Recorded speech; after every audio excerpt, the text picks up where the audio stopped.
All right, you want to hear the Wayne Perry story? A, B. I'm gonna give you the Wayne Perry story. All right, they just moved me over there to the from the maximum security unit to put me over in another joint. Where at the first joint, I stayed in the cell all day, came out one time a day for 3 days. Dude sees Wayne Perry. Wayne Perry got all these murders.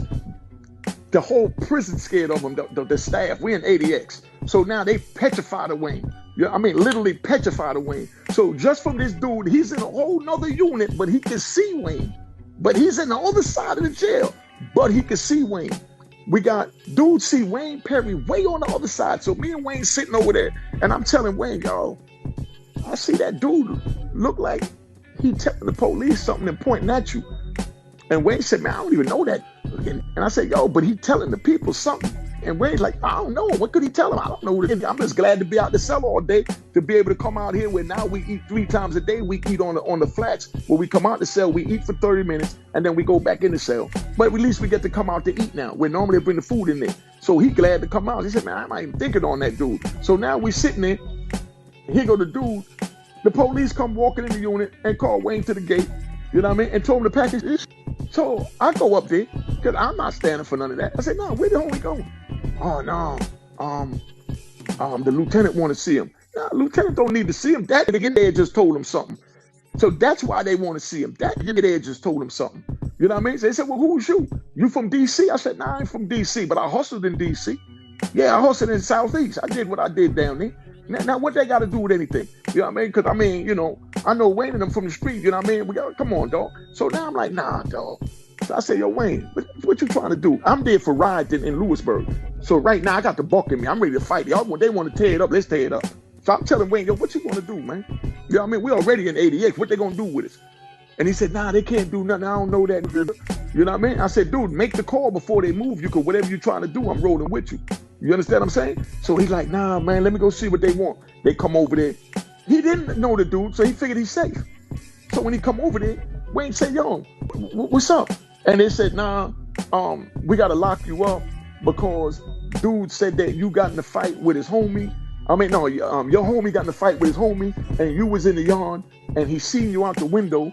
So now that he's in the unit with you, even though he's not on the side where you at, and he got all these bars protecting him, he feels uncomfortable. He feels uncomfortable with you over here. You understand what I'm saying? So we got to lock you up until we investigate and find out what's going on.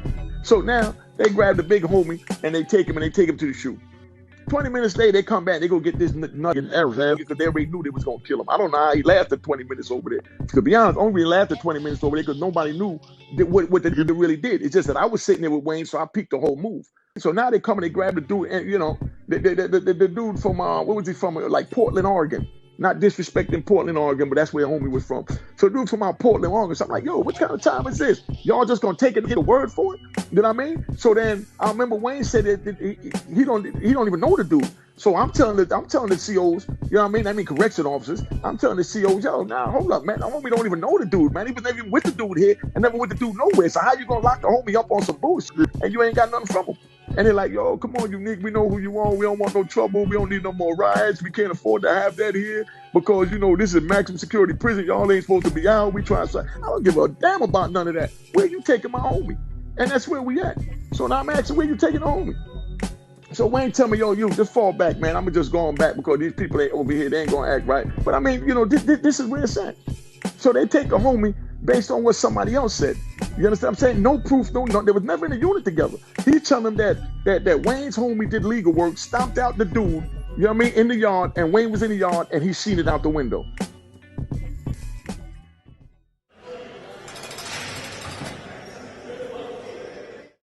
I made my first million. First thing I had in mind, Giovanni, was I'm getting ready to go see Mom Dukes, set up with a nice house, and it's a wrap. You know what I mean? I'm riding down 8th Avenue. I'm feeling good as hell. I just got this charcoal gray 300E and got the tinted windows and all that, and I'm cruising.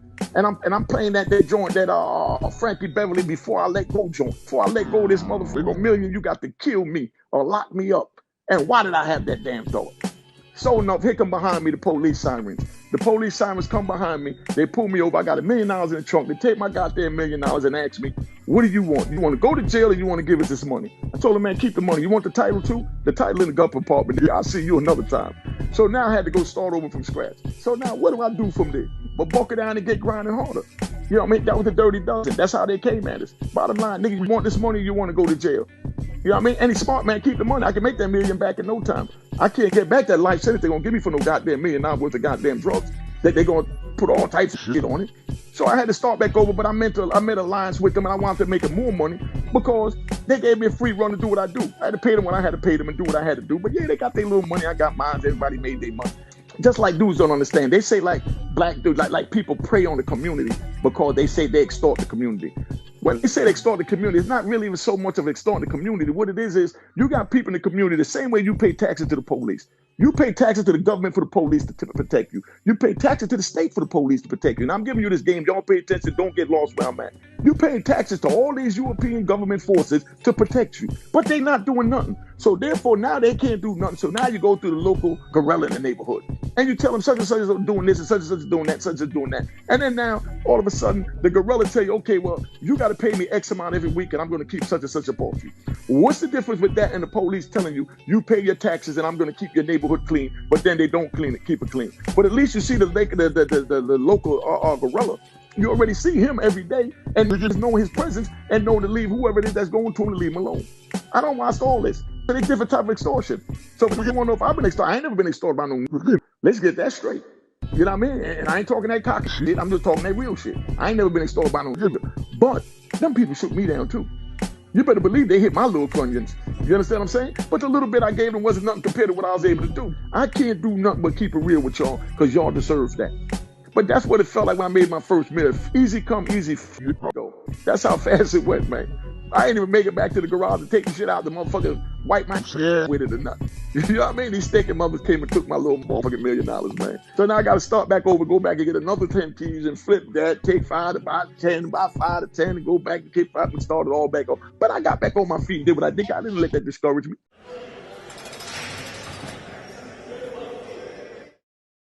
Oh, okay. So you want to know what's a snitch without the paperwork?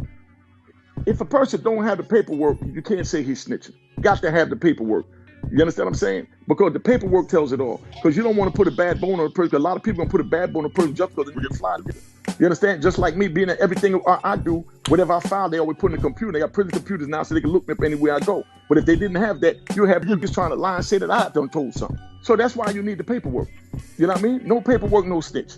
You understand what I'm saying? Bottom line, you got a free pass until you get the paperwork. When you get the paperwork, then you already know what time it is. What about someone putting the police on someone? Oh, come on, you already know that's ratting. You don't put the police on no one. If you're in the game, you don't put the police on no one, man. But yeah, you don't put the police on no one, man. I mean, and the crazy thing is that been going on in the game from way back because the cartels, they started it, they used to do it. You know what I mean? They used to put the police on each other's shipments just to slow down each other's shipments and shit like that. Sometimes they'll put the police on their own shipment just to get their ship, that one small shipment caught so the big joint could go by. So, you know, there's all different forms of informing the police. Me, myself, I don't agree with none of that. But like I said, that's my belief. So there's going to be plenty of people come on here that say, nah, hell no, you're supposed to tell. Okay, that's on you. You know what I mean? But I don't believe in it. But like I said, man, you know, if you got the paperwork on him, he hot. You don't have a paperwork on him, you don't say nothing till you get the paperwork. You diligently work to get the paperwork. When you get the paperwork, then that's what it is. But like I said, I'm not disrespecting nobody. I don't care who told on who. I don't care who cat ran away. And I don't care who's screwing who. You know what I mean? I stay in my lane and I mind my business. I see nothing and I hear nothing and I say nothing.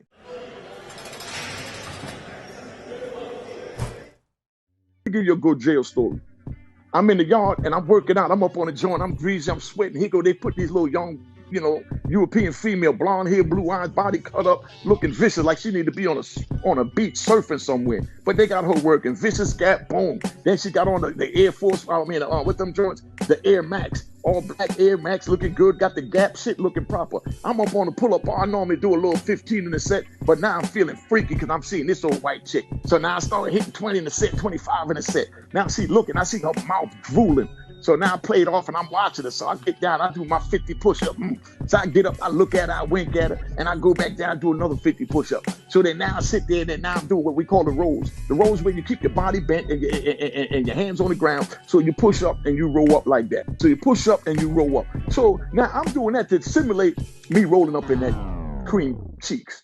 Just to let her know this is what it is. So as I'm sitting there watching her, I'm watching her legs start to tapping. leg tapping on the ground. But like I said, so I'm letting it, see the simulation of me hitting it from the back. Old child, you can cut up 6-pack looking vicious. And she just looked at me, she winked and smiled. You know what I mean? And my man said, yo, son, I think you got her. Yo, you know what time this is? Unique, the Harlem legend, the icon, the kingpin. Make sure y'all check out my YouTube channel at Unique Mecca Audio. Hit the subscribe button. Make sure you like my joints. Make sure you comment on the joints. And make sure you share this joint. All right? Make sure you hit the notification button so you're notified when the videos come in. You don't want to miss it. And make sure you tell a friend and tell a friend and tell a friend that Unique Mecca Audio got it going on. All right? Hey, make sure you get this joint. It's bananas. A Roaring Harlem at aroaringharlem.com. You ain't gonna find another better book. Yo, get this joint while supplies last, because I'm telling you, the best book you're gonna read, 5 stars, it's crack.